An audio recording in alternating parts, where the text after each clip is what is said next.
오늘 우리가 함께 나누실 하나님의 말씀은 구약성경 시편 30편입니다.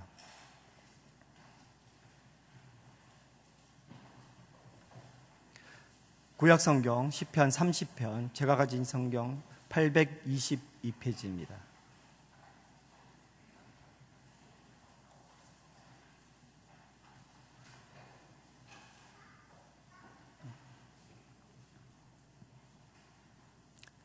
다 찾으신 줄로 알고 시편 30편 제가 1절 다음 절을 여러분이 이렇게 함께 교독하시기로 하시겠습니다. 시편 30편 1절을 받들어 있습니다. 여호와여, 내가 주를 높일 것은 주께서 나를 끌어내사 내 원수로 하여금 나로 말미암아 기뻐하지 못하게 하심이니이다.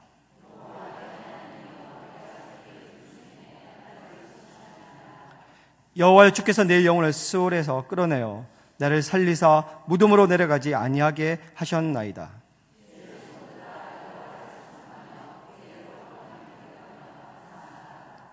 그의 노염은 잠깐이요 그의 은총은 평생이로다. 저녁에는 울음이 깃들지라도 아침에는 기쁨이 오리로다.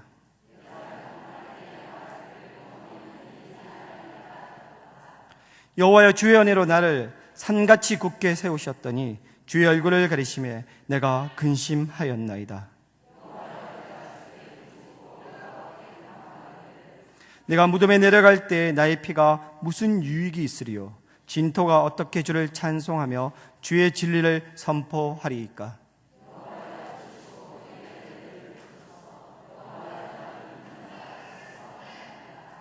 주께서 나의 슬픔이 변하여 내게 춤이 되게 하시며 나의 베옷을 벗기고 기쁨으로 띠띠우셨나이다.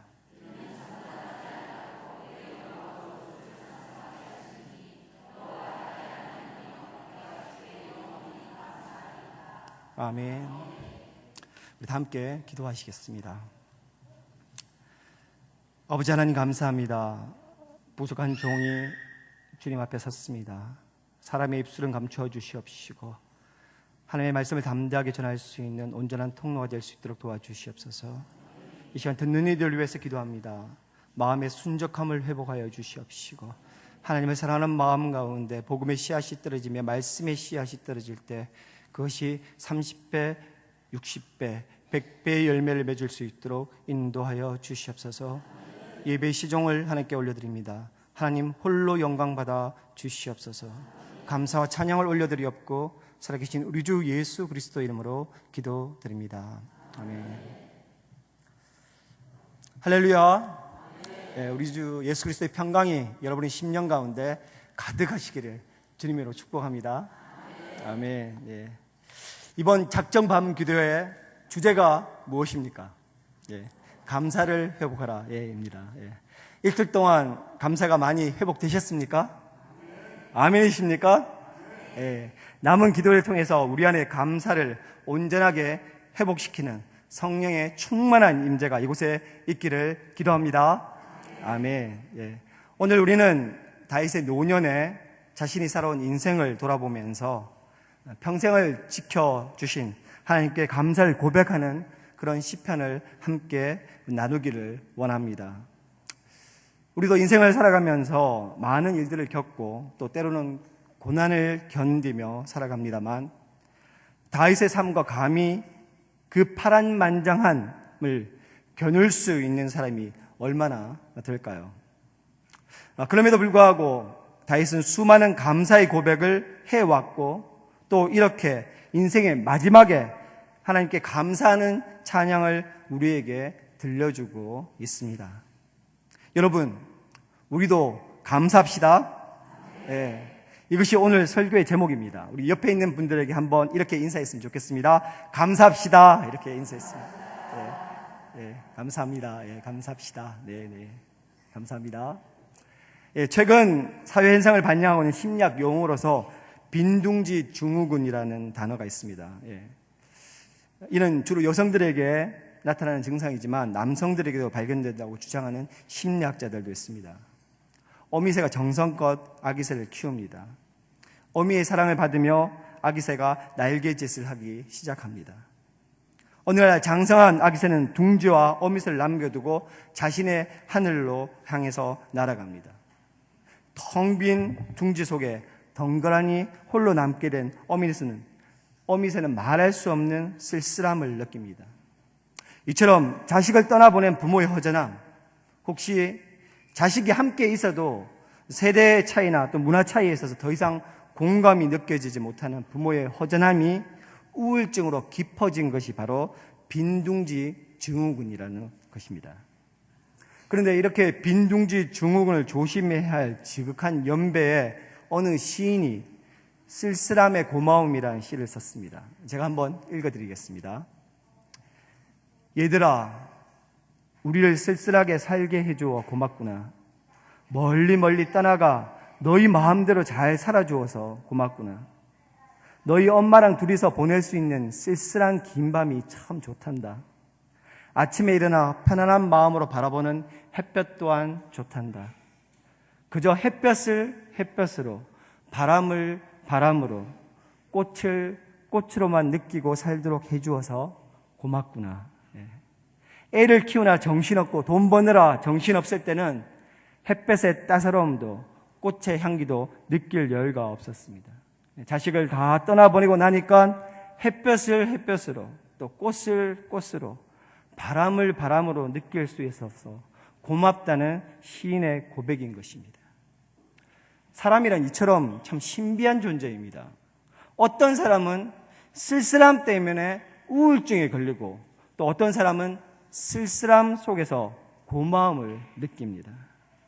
오늘은 감사의 시편을 함께 나누겠습니다. 우리는 어떻게 감사하는 인생을 살아갈 수 있을까요? 첫 번째로, 감사는 하나님을 기억하면서 시작이 됩니다. 아멘이십니까? 예. 오늘 본문 30편 4절 말씀을 한 목소리로 읽겠습니다. 시작. 주의 성도들아, 여호와를 찬송하며 그의 거룩함을 기억하며 감사하라. 예, 아멘. 찬양으로 시작된 시편 기자의 마음에 감사의 끝을 맺습니다. 본문 3절을 보시면 다윗은 그의 영혼이 마치 지옥의 바닥처럼 내려가는 것처럼 느껴지는 뼈아픈 고난을 경험하며 살아왔습니다. 그런 그가 하나님께 감사할 수 있었던 이유는 그것이 바로 그가 하나님의 거룩하심을 기억했기 때문이라고 4절에 이야기하고 있습니다. 그렇다면 하나님의 거룩하심이 왜 감사의 이유가 되는 것입니까? 하나님은 사랑의 하나님이십니다. 그리고 그 사랑의 대사랑으로 우리를 창조하셨습니다. 동시에 하나님은 거룩하십니다. 우리를 그분의 자녀로 택하시고 사랑하시지만 하나님은 죄와 함께 거하실 수 없는 분이십니다. 하나님은 거룩이시기에 뼛속까지 죄의 DNA를 가진 우리는 그분 앞에 온전하게 설 수가 없습니다. 죄인인 우리를 품기 원하시는 하나님의 그 간절한 사랑 때문에 우리를 그분의 거룩으로 변화시키는 계획, 바로 하나님의 기적 같은 하나님의 경륜이, 그 경륜으로 인해서 예수 그리스도의 십자가가 있을 수 있었던 것입니다. 우리가 감사할 수 있는 조건은 이것으로 충분합니다. 아멘이십니까? 예, 아멘입니다. 우리는 하나님의 거룩을 생각할 때마다 우리를 그의 피로 거룩하게 하신 하나님의 은혜를 기억해야 합니다. 영단번으로 우리의 모든 죄를 사하셔서 영원한 죽음으로 우리를 살리신 거룩하신 하나님의 구원, 그것만으로도 우리는 감사의 조건이 차고 넘치는 것입니다. 오늘 본문 2절을 한 목소리로 읽겠습니다. 시작. 여호와 내 하나님이여, 내가 주께 부르짖음에 나를 고치셨나이다. 아멘. 2절 말씀해 보시면 다윗이 부르짖을 때 하나님께서 그를 고치셨다고 고백합니다. 우리는 무엇을 통해서 고침을 받을 수 있습니까? 오직 예수 그리스도의 보혈로 제사함과 고침을 받을 줄 있는 걸로 믿습니다. 예. 3절에 보시면 그를 지옥으로 끌어오시며 살리신 분이 바로 하나님이라고 고백하고 있습니다. 그렇습니다. 우리를 지옥의 형벌에서 구원하시는 십자가를 하나님이신 우리 주님께서 우리를 대신해서 지신 것을 우리는 늘 기억해야 할 것입니다. 또한 감사는 우리의 삶 속에서 하나님께서 행하신 것을 기억하는 것입니다. 오늘 본문 1절과 3절을 1절에서 3절을 한 목소리로 읽겠습니다. 시작. 여호와여, 내가 주를 높일 것은 주께서 나를 끌어내사 내 원수로 하여금 나로 말미암아 기뻐하지 못하게 하심이니이다. 여호와 내 하나님이여, 내가 주께 부르짖으며 나를 고치셨나이다. 여호와여, 주께서 내 영혼을 수월에서 끌어내어 나를 살리사 무덤으로 내려가지 아니하게 하셨나이다. 아멘. 1절에 다윗은 노래합니다. 여호와여, 내가 주를 높일 것은 주께서 나를 끌어내사 내 대적으로 나를 인하여 기뻐하지 못하게 하심이니이다. 다윗의 생에는 수많은 대적들이 있었습니다. 다윗을 죽이려고 오랫동안 추격전을 벌이던 사울이 있었습니다. 다윗만 보면 욕설과 저주를 퍼부었던 스므이가 있습니다. 밖에 있는 사람들이 괴롭히는 것은 차라리 괜찮습니다. 가장 가까운 사람들이 그를 배신했습니다. 심지어 다윗의 아들 압살롬은 아버지를 죽이려고 칼을 빼들고 반란을 일으켰습니다. 그러나 이렇게 험난했던 다윗의 삶 그 가운데서도 하나님은 그와 함께 하셨습니다. 다윗은 1절에서 주께서 나를 끌어내셨다고 말을 하십니다. 끌어내셨다는 말은 한 번 빠지면 살아나올 수 없는 깊고 깊은 수렁에서 강력한 힘을 붙들어서 건져내셨다는 뜻입니다. 시편 40편에 보면 다윗은 또 한 번 노래합니다. 나를 기가 막힌 웅덩이와 수렁에서 끌어올리시고 내 발을 반석 위에 둬사 내 걸음을 견고케 하셨도다. 저는 이 시편을 읽을 때마다 참 깊은 울림을 느낍니다. 나를 기가 막힌 웅덩이와 수렁에서 끌어올리시고, 여러분 기가 막힌 웅덩이에 빠져본 적이 없으십니까? 허우적거릴수록 더 깊이 빠져드는 수렁에 빠져본 적은 없으십니까? 가장 가까운 친구들이 등을 돌리고 정말 사랑했던 사람에게 배신당하고 피를 나누어 받은 가족에게 상처받은 적은 없으신지요? 그런데 기가 막힌 웅덩이와 수렁에서 하나님이 살리셨다고 다윗은 고백합니다. 힘들고 고통스러웠던 시절을 헤치고 오늘 우리가 여기에 올 수 있었던 이유, 하나님을 예배하는 이 자리에 우리가 앉아 있을 수 있는 이유, 하나님이 우리를 건지셨기 때문인 줄로 믿습니다. 어제 원로 목사님께서 말씀처럼 나와 함께 하셨던 하나님, 그리고 지금도 나와 함께 하시는 하나님을 기억하는 것이 믿음입니다. 내 인생의 지나온 자리를 돌아볼 때마다 그 구비마다 함께 하셨던 하나님을 기억하는 사람, 그때는 몰랐는데 지금 생각해보니 거기서 나를 살려주신 분이 하나님이셨다고 고백할 수 있는 사람이 믿음 있는 사람입니다. 하나님의 거룩을 기억하고 우리에게 베푸신 하나님 은혜를 기억하며 감사할 줄 아는 성도님들이 되시기를 주님의 이름으로 축원합니다. 둘째로, 감사는 회개를 통해서 깊어집니다. 한번 따라 하시겠습니다. 빛이 인식을 좌우한다. 빛이 인식을 좌우한다. 네, 그렇습니다. 빛이 인식을 좌우한다는 말이 있습니다. 인간의 생각은 어떤 빛에 어떻게 조명되어지느냐에 의해서 좌우된다는 뜻입니다. 제가 예전에 북창으로 지어진 아파트에 산 적이 있었습니다. 그곳에서 항상 집이 깨끗해 보였습니다. 집안에 빛이 들어오지 않으니까 먼지가 쌓여도 잘 보이지 않았습니다. 그러다가 몇 년 후에 동양의 사방에 햇볕이 드는 옥탑방에 살게 되었습니다. 그런데 날마다 어찌나 집안이 더러워 보이는지 수시로 청소를 하게 되었습니다. 빛이 강하게 쏟아져 들어오니까 조금만 먼지가 쌓아도 금방 눈에 띄었던 것입니다.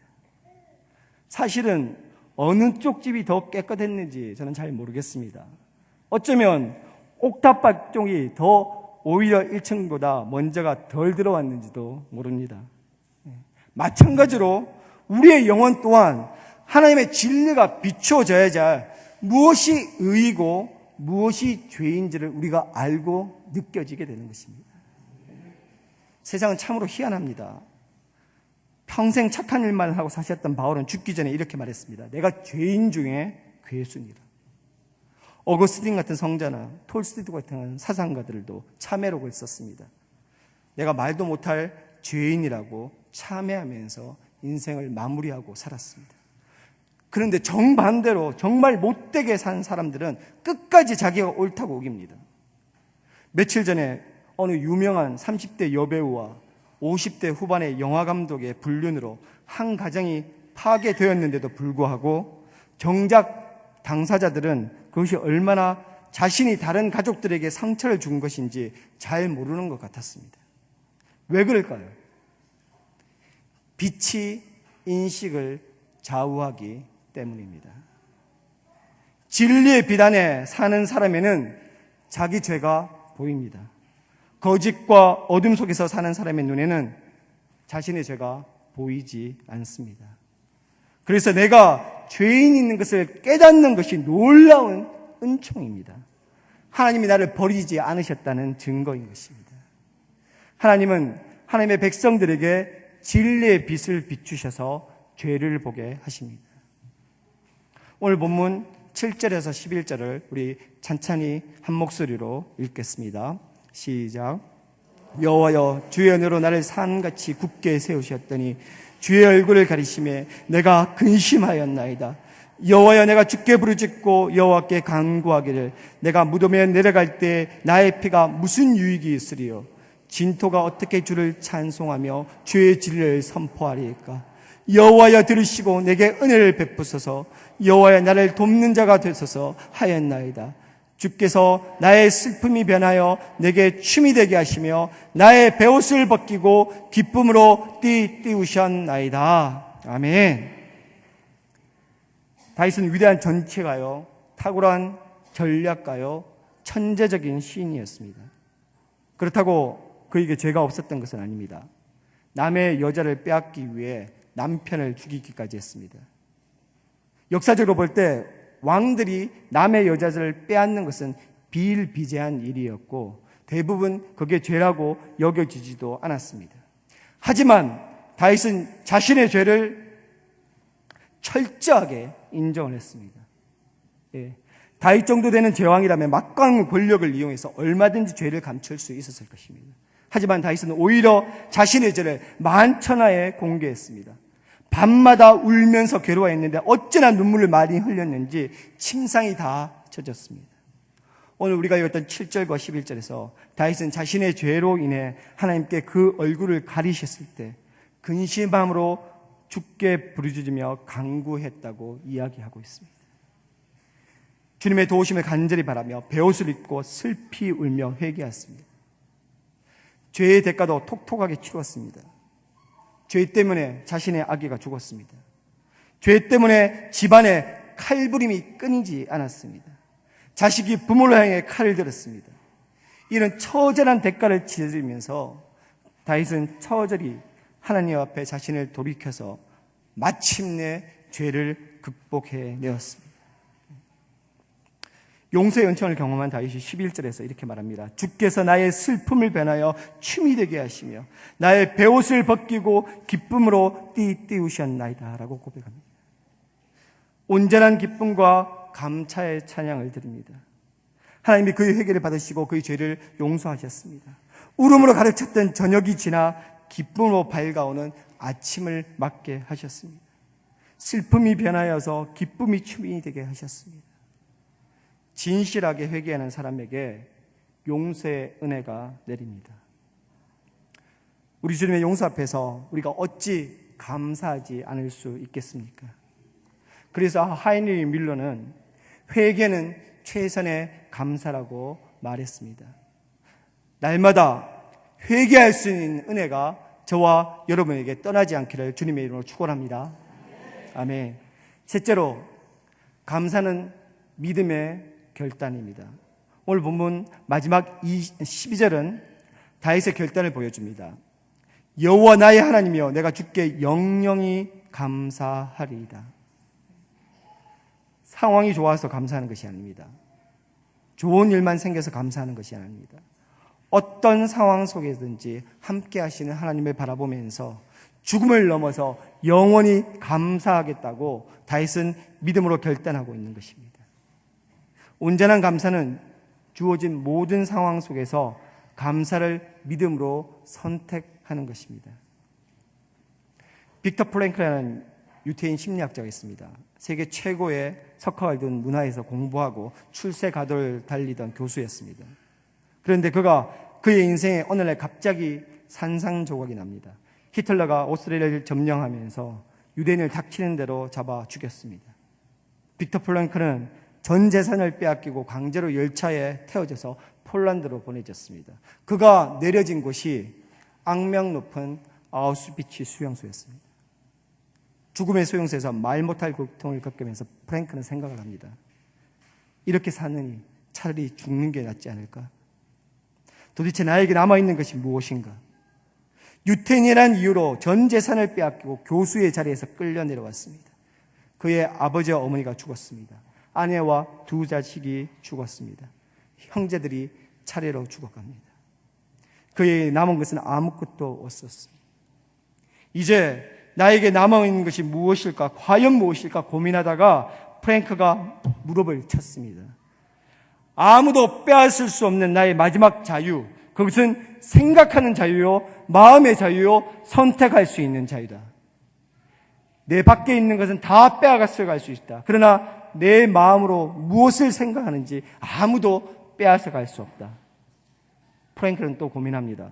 그러면 나에게 남아있는 이 생각의 자유를 가지고 무엇을 생각할까?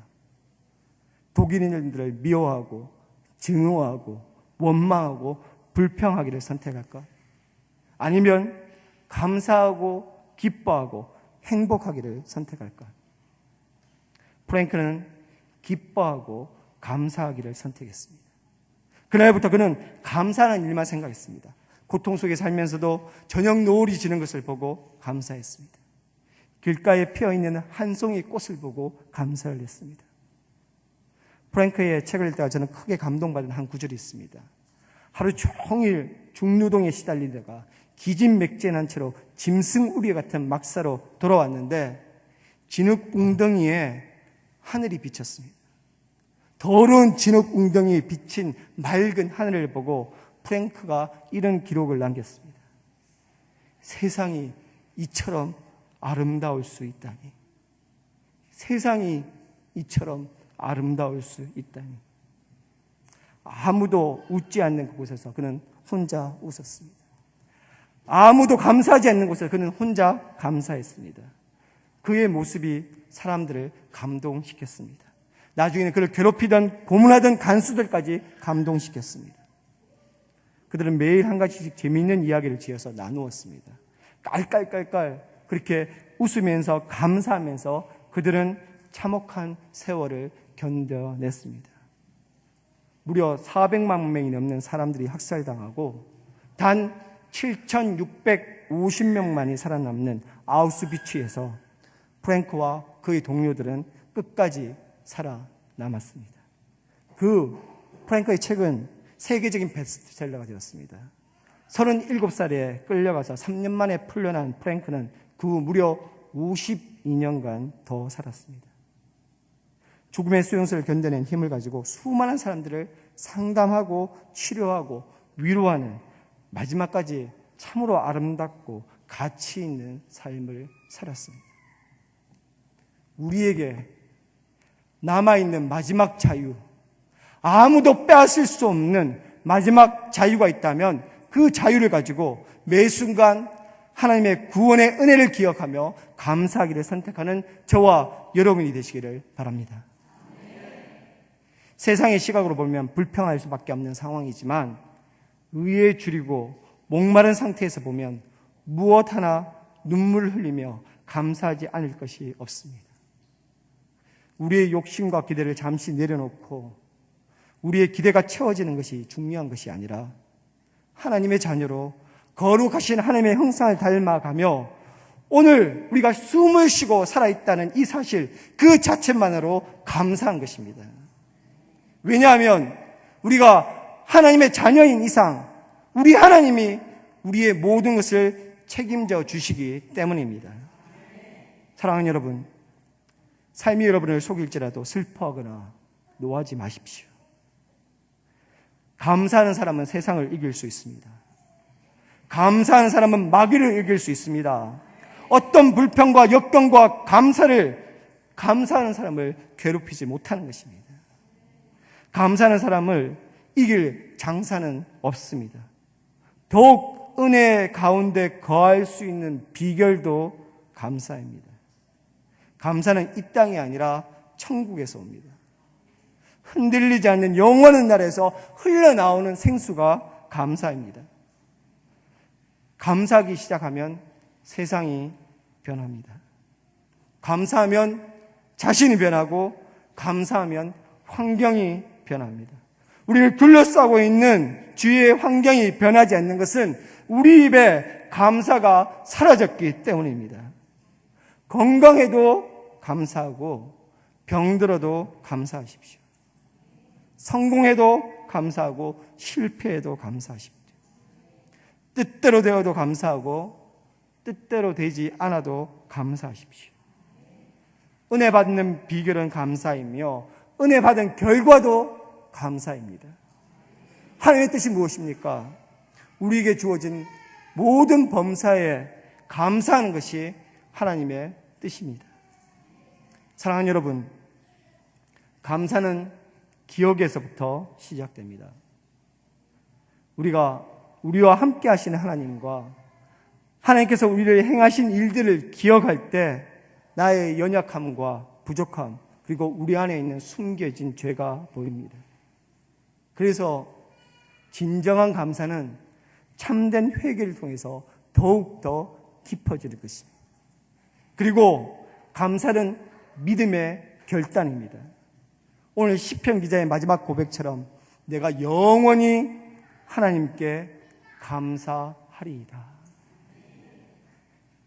영원히 하나님께 감사하리이다. 이 믿음의 결단이 우리의 마음과 여러분의 입술 가운데 고백되어지는 그런 복된 성도님들이 되시기를 주님의 이름으로 축복합니다. 이 시간 우리 함께 결단송을 부르기를 원합니다. 날 구원하신 주 감사, 모든 것 주식 감사, 지난 추억 인해 감사, 주 내 곁에 계시네. 응답하신 기도 감사, 거절하신 것 감사, 헤쳐나온 풍랑 감사, 모든 것 채우시네. 기쁨과 슬픔도 감사, 하늘의 평안을 감사, 내일의 희망을 감사, 영원토록 감사합니다. 우리 함께 가사를 생각하며 우리 감사 찬양 함께 올리겠습니다.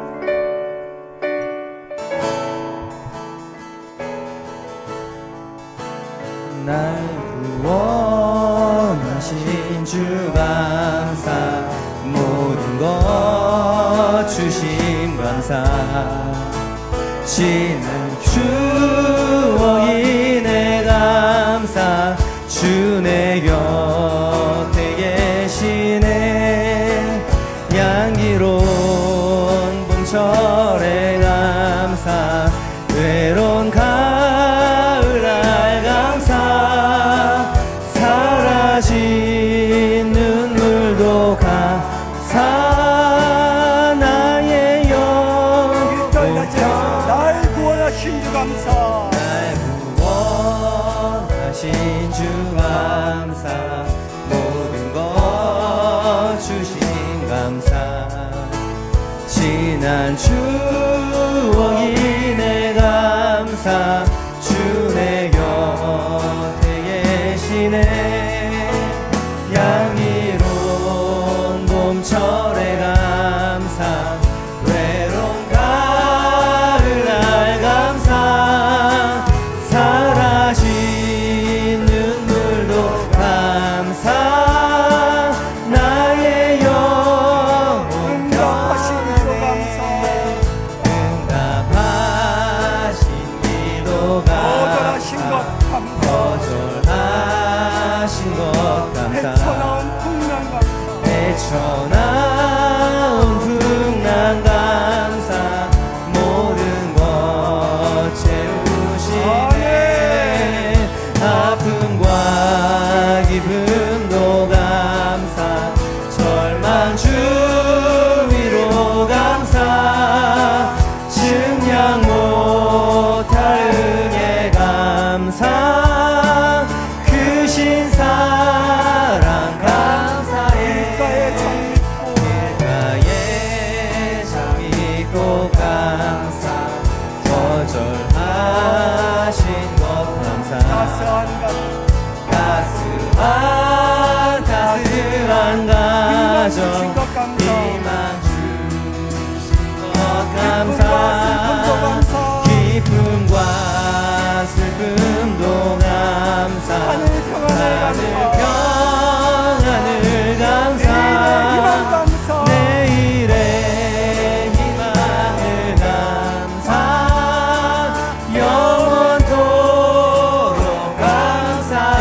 여러분, 이 시간 감사를 잊어버리셨습니까?